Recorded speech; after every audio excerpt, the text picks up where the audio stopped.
Welcome to today's Ignite Your Power conversation as part of the Life at SAP series. Today we call it Unleash Your Potential with Mentors because that's exactly how we are experiencing it in our company across the globe in the different places and countries where we operate when we work with a mentor. Our culture has been coined by experts who take pride in sharing their knowledge and experience and also learning from each other. In my global role as facilitator for collaborative learning and leadership, I have the joy today to lead this conversation and introduce you to two extraordinary SAP Academy graduates who will be sharing their story, how working with mentors has helped them become successful. So I'm going to introduce you. I have with me here Manisha and Lily. So Lily is an account executive in what we call public sector. And Misha is a sales specialist in one of our key line of business solutions called customer experience. Both took the initiative and managed to identify senior colleagues and leaders who enjoy developing talent and who enjoy helping newcomers navigate in our complex organization. So let's explore together as the two of them tell their different perspectives, as each of us is unique, each person is unique in how we shape our path to success. So let's hear the different and yet similar stories. I'm going to start with Misha. So Misha, why don't you tell us a little bit how you engage with a mentor and how that might have changed your life at SAP? Absolutely. Thank you so much for the introduction, Doris. I'm really grateful for the opportunity to be here. So one piece of advice that I was given when I first started out my career at SAP was to build a board of mentors. So similar to how companies have board of directors that provide either strategic or tactical advice to their executive team, I was taught to build a board of mentors, which was comprised of about 3 to 5 people who were at different points in their careers and who had different skill sets that I wanted to help build. So that was really the strategy and the perspective that I first took when I started my career at SAP. That's really smart to have not just one mentor and rather, like you call it, board of directors, board of mentors. And tell us, how did you know at this early stage what you didn't know? How did you go about that? Yeah, that's certainly challenging. When you first start out your career, you don't know what you don't know, right? There's so much to learn and you're just trying to navigate the waters of the company and the industry that you're first starting out in. And so part of that became more clear as I just was thrown into the job. And part of that was made aware to me by the mentoring relationships that I had. One of the skills that I employed was leveraging my mentors to help me with a specific problem or goal that I was facing in my career. So one of the areas that I want to help build my competencies in is negotiations. I didn't have a lot of experience doing that in my past role. So I selected a mentor who had a full-time role in Global Strategics Initiatives, which is the negotiations arm of SAP, and leveraged that relationship to help me really hone my skills specific to negotiations. And what other skill were you looking out for? Yeah, so when you build a board of mentors, I've really tried to pick mentors that are at different points in their careers and have different skill sets. So some of the things I was looking at was building business and financial acumen. Okay. So I have a mentor who has a strong finance background, having come from consulting. So he's a mentor when it comes to structuring deals and the financial engineering aspects of building contracts and deals for our customers. I have another mentor who's more specific to negotiations and how to interact and engage with customers through that process.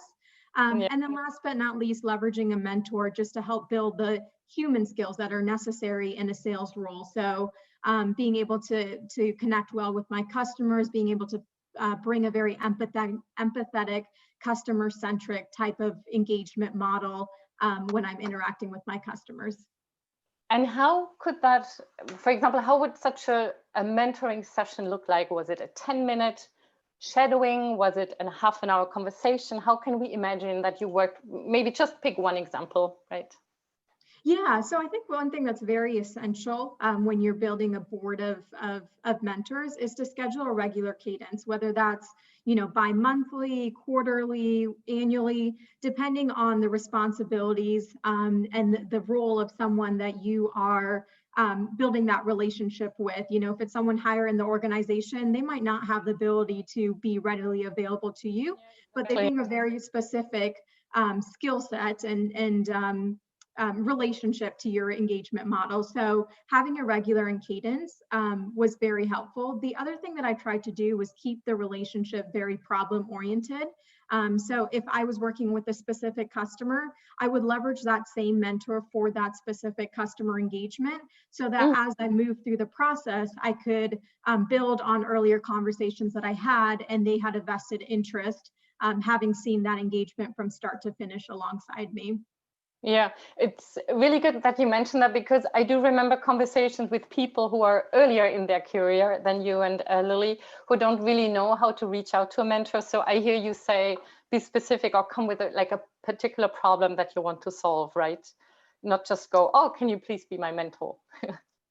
Yeah. Exactly. I find a lot more success when, rather than starting with a generic question like, tell me your story, or what do you do in your role, really research what they do, why you think the relationship would be beneficial both for you and them, and then approach them with a specific problem or goal that they have expertise in.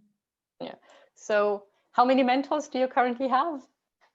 I currently have 5 mentors, some personal, some professional, but really 5 mentors that I keep a regular cadence with right now.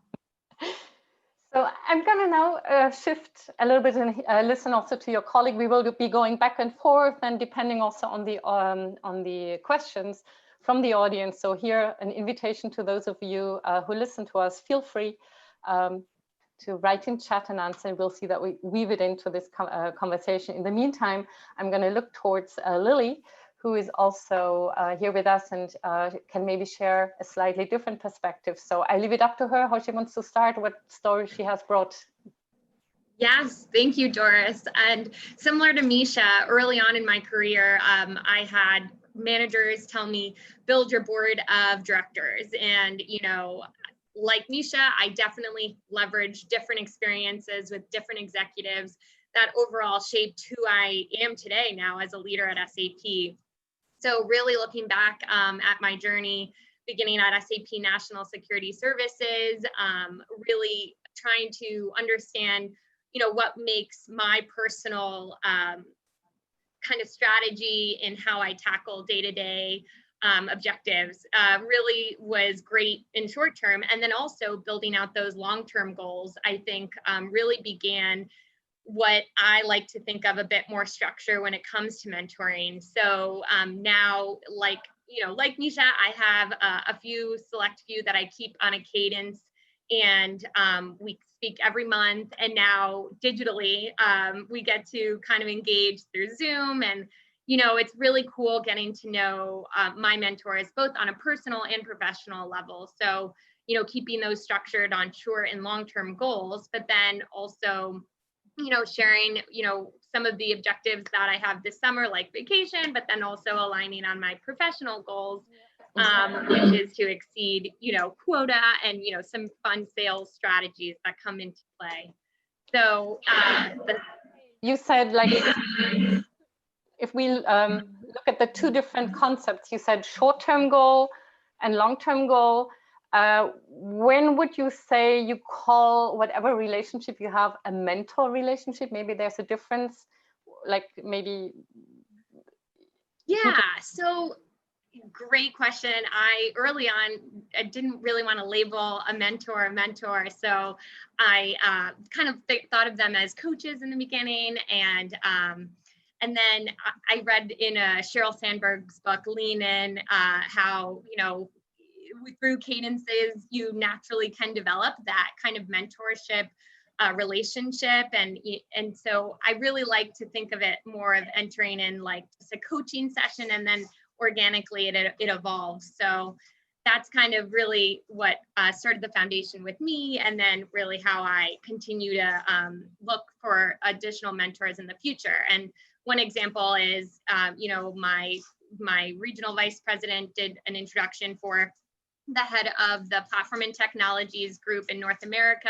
And I think that executive exposure was really helpful with understanding, what other people I can meet at SAP to further expand my network and also potential board of directors. All right. And that in the beginning, it was more like a coaching relationship. I know each of us in different parts of the world, we have a different understanding. What is coaching? What is mentoring? So maybe you could share your view. If this is the globally accepted definition, doesn't matter. Just for those who are in the audience might want to understand, when do you call it a coaching? When do you call it a mentoring? Or when did you? Yeah, no, that's a great question. I think coaches naturally can transform into those mentors. I really feel personally that it came maybe after a few cadences. We got to know each other. Did we have great similar mentalities, and then what we connected on, and then they've just naturally progressed. So some of the coaches I've had really just helped me early on with navigating SAP, where to go, like for negotiations, how to handle certain things with customers, forming the best agenda. So there's so many different helpful ways that I've been coached early on at SAP. And concrete and in mind. And then once you have that solved, you move on, and a mentor is for you more like a lifelong company, right? Right. So that's a great way to put it. Thank you. And so I'm now looking back again to Misha to see, in these days, in case you needed a new mentor, how would you reach out to someone? How would you word it? And how would you maybe, like if you're not able to see somebody in the coffee corner in the office, how would you go about that? Yeah, being in a virtual world definitely adds a level of complexity to building relationships and moving from being having someone as a coach to a mentor, right? I think even as we work day to day in a virtual environment, we are connected to people, whether that's colleagues or executives who are helping us on, deals and opportunities, and just leveraging the momentum that you have in your day to day tasks to, ask them questions about a specific opportunity that you're working on, or just to get more insight into who they are as a person and their career projection at SAP. So I think it is somewhat similar to what you would do in an office setting, but you do have to be a little bit more intentional of, once you do meet that person, making sure that you find a way to stay connected and build a regular cadence model. I think one of the very interesting things about being in a virtual world is that you get to see a glimpse of their personal lives. If you do build a relationship with them, oftentimes we're looking into people's homes. We have kids and dogs running around in the background. And I think that really enables you to connect on a more personal level. And for me, the best mentors are people that I connect with both professionally as well as personally. So I always seek out people who, when I ask them the question, how do you personally define long-term success? They have a question, or they have a response that is in line with the type of career or the type of person that I'm building towards. So I think even in a virtual world, there are certain advantages, like fostering a more personal connection that you can take advantage of, even if initially building that relationship or networking is a little bit more challenging in the beginning. So I heard you say that you talk to these people, you maintain the network, and we're going to come back to this idea of virtual. So let's park this just for a moment, not forget. That, have I understood correct that you suggest, and probably you would also agree, but let us know, Lily, if you think different. You don't go to, or you don't maintain the relationship only when you have a problem. You kind of maintain it as a cadence. You lean in with them, you check in with them, right? Also when things are going well. I'm now looking at both of you. You're both. Right. I guess that certainly helps. Yeah. Yeah, definitely. And I think, it's an exchange. So oftentimes I feel like I gain so much more from the mentors and the coaches, but I think it's also really important to share some of the strategies that, for instance, Misha and I gained at the SAP Academy, which is, regarding the latest and greatest digital sales strategies. So how to make the most out of, the sales navigators, or, the outreaches, all of our different strategies. So I think that's also been helpful. Were you in the same group of Academy? Were you there at the same time? No, I wish. That would have been fun. So no, but it's, yeah, I was just going to chime in that like there are those digital coffee corners now, digital women, business women network sessions that Misha and I are both on. There's so many different opportunities to get the new mentors. And, you know, I just now send them an email, you know, some of the topics that I think would be relevant to discuss. And they are oftentimes immediately like, yes, let's talk about what you want to do at SAP. So it's really cool. So what do you think of the question about the virtual mentoring, and if like a machine or virtual whatever algorithm could take over human interaction? I have my own view. I'm curious what you think. You're different. Yeah, I struggle with that. I think that's a very interesting question, and we're seeing a lot being in the technology space. It's such an innovative industry that so many things are starting to become automated that we never could have imagined 10, 20 years ago would be that case. But I think sales specifically is a role that requires really strong emotional intelligence and human skills. And those are things that are much harder to automate. And those are typically things too that are translated through direct interaction. So one piece of advice I would give people who are looking to develop a mentoring relationship is that, you know, scientific research has shown that 90% of communication is nonverbal. Typically, we translate through nonverbal communications, like moving our hands or the way our body is oriented toward or away from someone.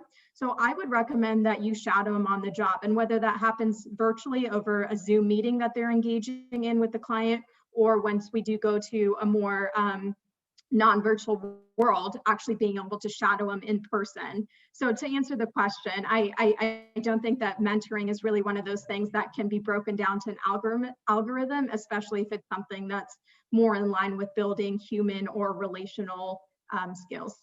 I'm personally glad you're saying this. And I guess we have these bots who can answer where to go, what to do, get a checklist, but not this vibration listening in. Even if you are not seeing somebody in person, you still see some sort of interaction. You hear the voice, right? You can read in between the lines. And I'm seeing Lily nodding. You might need to come off mute. Yeah. So. Yeah, no, I agree with Misha. I think in the art and the world of virtual and digital, it's a new way to interact with customers and with internally here at SAP. I know with my customers early on, I often was on video and they were like, whoa, this is a cool way to engage. And I think though that once we'll be able to travel again, having that in-person connection, both with mentors and customers, does help. And I think will ultimately be the main driver because sales is such of a IQ and EQ art and science. So it's a really exciting time to be, you know, a sales executive and learning, you know, what that transformation will look like. But yeah, that's kind of my experience. I think, yeah, people have other opinions. Two of you are joining us here today. We're going to let this be our answer, right? Our response. So thank you so much. With regards to, let's come back a little bit to this deep relationship that you have, and you both mentioned it, especially in the non-virtual or in the non-technical terms, right? This really connecting relationship. What are each could maybe name a typical question that you may ask just to keep the relationship going, in case you don't have a problem, just to lean in, say hello. Maybe you can think of a situation. Whoever wants to start is okay. A question to keep the relationship going. Yeah, absolutely. And I think there's tons of great questions online. One book I would encourage viewers to read is called Tribe of Mentors. It's by Tim Ferriss, and he has a series of questions that he asks the most elite business professional, athletes, performers, on how they've gotten to where they're at, how they've gotten to be as successful in their industries, and what they do to maintain optimal performance. So some of the questions from that book that I've leveraged in my own interactions are things like, what are the 1 to 3 books that have most influenced your career path? What are the mental or physical practices that you engage in regularly to stay optimally running in your role? I think right now, being in a virtual world, a lot of people are getting burnt out from being on video cameras all days and navigating the additional complexity around personal commitments and managing that with professional commitments. So having a personal mentor or a professional mentor who you have a personal relationship with, who you can ask concrete questions like, how do you perform optimally in your role? How do you handle burnout? What are the investments of time or energy or money that you've made in specific activities recently that have really enabled you to grow as a business professional? And what are the books and the podcasts and blogs that you enjoy listening to and engaging with, so that you're continuing to grow your skills, your aptitude, and really continue leveling up in your career? You know what I really like about that? Of course, we can read a lot of books, and thank you for mentioning a few, and that will be certainly helpful, and people can Google it up. And what I really liked is when you said you selected a few, right? So you don't make it a checklist. You, from all the different sources of information that you hear, that you read, that you watch, you make it your own. You select what really resonates with you, right? You don't go question 1 to 25. Is there anything to add, Lily? Yeah, Doris, I would say, I agree. I think when approaching a mentor, I like to kind of also hear their story. I know we had said, not always lead with that and kind of lead with objectives, but also hearing their story is very exciting. I was reading How to Be the Best Salesperson. It kind of sounds like a cheesy title, but it's really good because it's all about how to articulate your story and really how to articulate a story in general to customers and in life. So I think that's a great book. And then Emotional Intelligence 2.0 is also a very great book to understand more about, what drives us and, understanding the strengths and weaknesses, and then where you can gain from that, learning from mentors and coaches from those experiences. But ultimately, I think it's really comes down to understanding if you sync as well with the mentors, right?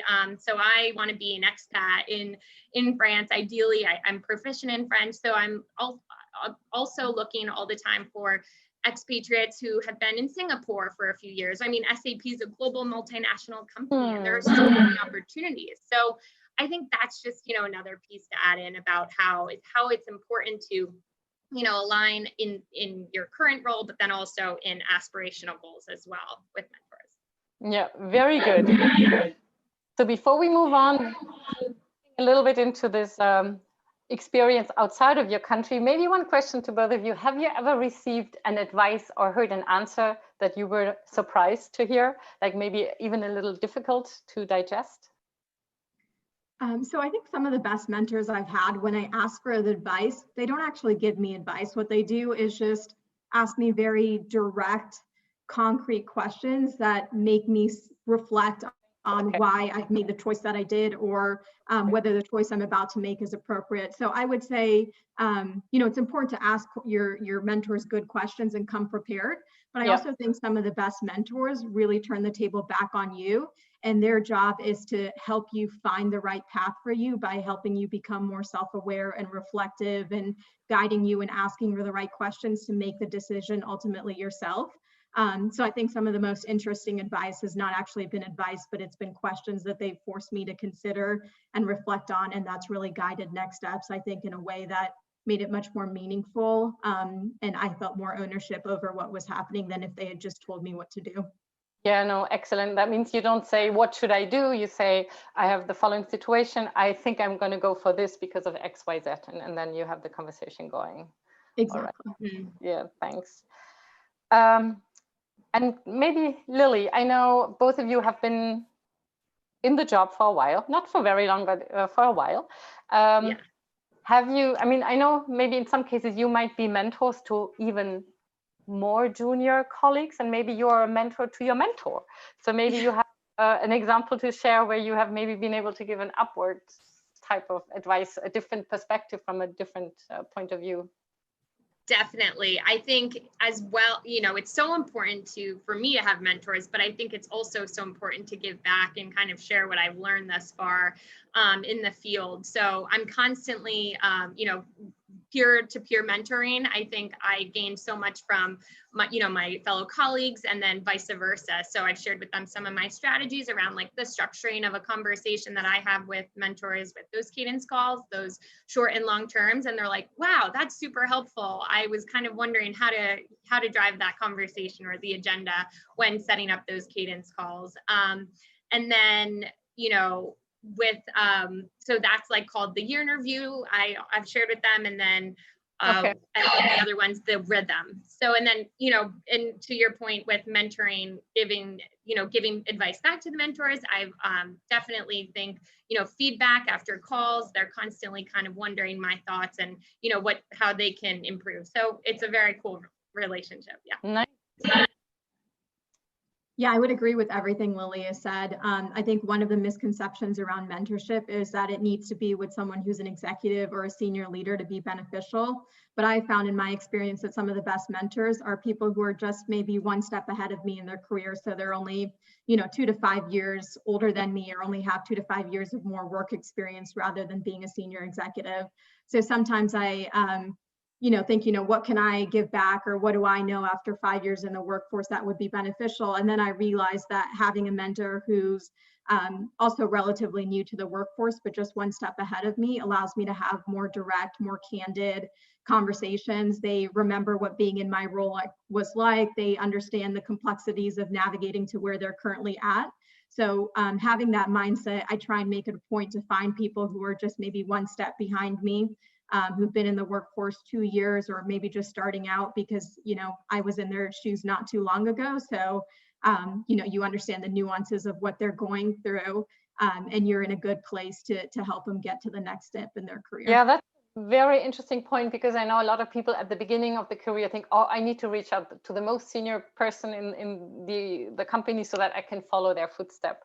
And it may not be your right master, right? You need, like when you play an instrument, learn something new, you need to find somebody who is a good teacher, who really can take you by the hand and who knows where you are and how to move you forward. I'd now like to go a little bit back to what you mentioned before, Lily, when you said you might want to reach out to a mentor outside of your country, outside of your continent. And maybe it's almost a piece of advice. So open-ended question, like maybe there are people that you will find who are in a different culture and may not react exactly how you expect. So how would you go about that, right? With the type of No, that's a great point, Doris. I feel like with my experience thus far, and it's actually pretty funny, Misha and I both studied abroad in Hong Kong. So, and I studied in France. So I'm very, at least attuned to the French culture. Okay. But, if an opportunity arises in a country that I'm not as, well versed with, I think it's definitely important to, just maybe consult some of the executives in North America who have done the expat experience. And I know a few already that I've spoken to about this goal of mine. And they easily are guiding me through that conversation and how I would approach it. And it's also really cool because the SAP Sales Academy is global as well. And, even though it's based in California, we have 60 plus countries. So all of our colleagues now are in this global network, as Sales Academy graduates. So are just, not only are the network from mentors and those introductions, but also with the graduates from the SAP Academy. So can help there. So Misha, when do you think you're going to stop looking for mentors and working with mentors? Never.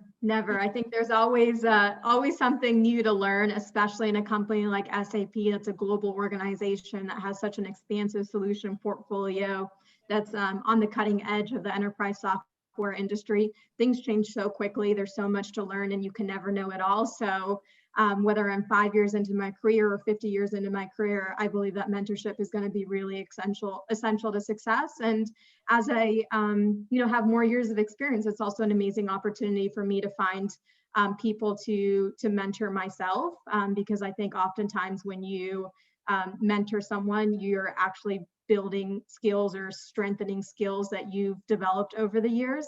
So I think it's really important to do that as well, and not just think about who are future mentors, but also who are future mentees for you as you progress through your All career. right. So it's more a journey and not an end, right? It's more like an ongoing journey. How about you, Lily? What do you think? I completely agree. I feel like I learn something new every day, which, you know, of course, that's the goal. But I think with SAP, it's just always exciting. There's another challenge around the corner. You know, after I feel like I finally feel comfortable in sales, I'm like, I want to get more technical. Let's learn more pre-sales lingo, and you know, so now I want to code, and I think it's always so exciting to be with a technology company like SAP, just because there's always just so many opportunities internally to connect with so many different people and learn and challenge yourself. And that's really why I love it here. So that's great.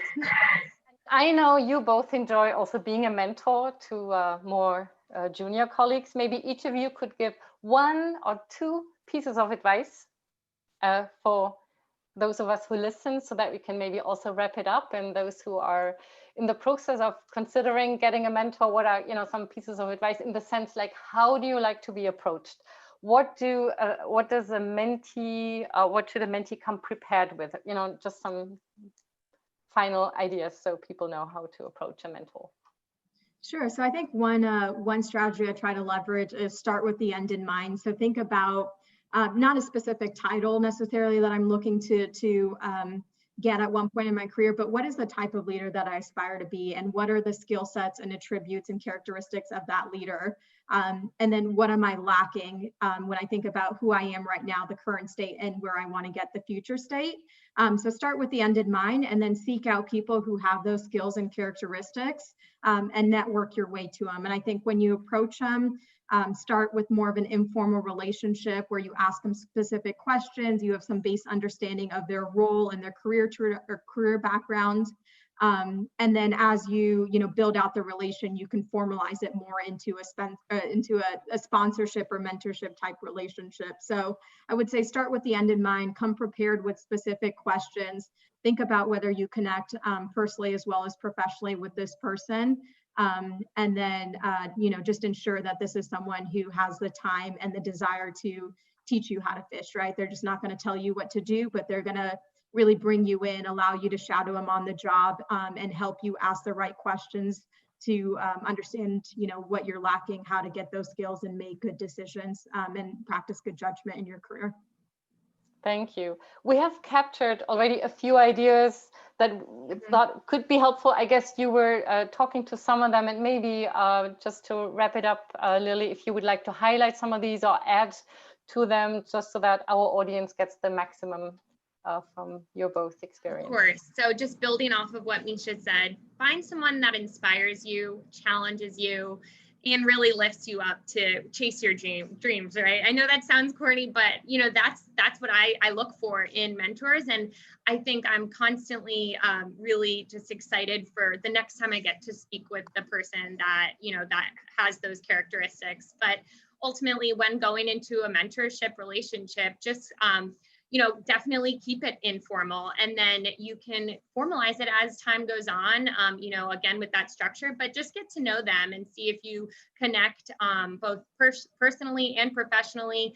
And then naturally things will fall into place. But just, a quick email introduction, maybe, a colleague introducing you to the person that you would like to be mentored by. I've had that happen as well, where I see an executive and I have a relationship with a mentor, and she's like referring me to those other executives that maybe I would align with.